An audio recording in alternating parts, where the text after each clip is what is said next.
Welcome to the first ever Top Stories YEG assignment meeting. I am breaking the fourth wall of this newsroom. Wore my favorite blazer from Goodwill for the occasion, and the reason for this is so that I can share some of my story ideas, things I might be chasing through the week, and just kind of open the floor to you as well to share your tips, story ideas, or if you have any questions, you can just message me.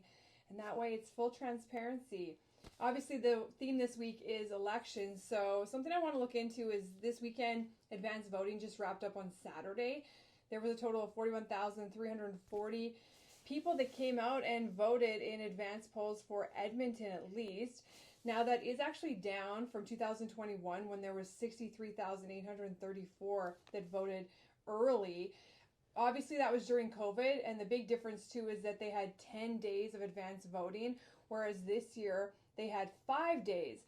Now, back then it was during COVID, so they did that to avoid big lineups, but the question is, will that affect the lineups for this election? I know when I was living in Calgary years back in 2017, it was a problem on election day. You know, you wondered if some people saw the line and just went home. So we'll see how that plays out and, how that is affecting engagement with voters and if that will, affect people coming out on election day, or maybe we'll have huge numbers. You never know, but it did drop by 20,000 from 2025 to 2021. Also, I'm going to look at the history of our elections here. This is a crucial election year. It's been an interesting campaign for many, and just to see, historically how things have changed.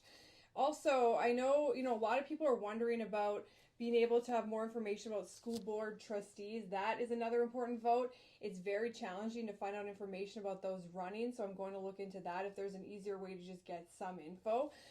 And polling. It's interesting to see polling and just how that affects a voter's decision.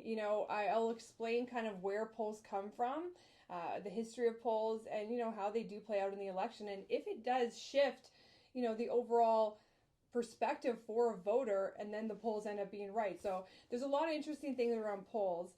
And also, what does it take to become mayor? When you put your name in the hat, do you have to sign up and go through a background check? Does the city do a criminal record check?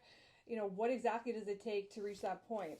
Obviously, send me any questions you have, and please send me your story ideas and any tips you have at any time throughout the day, because this newsroom runs on you.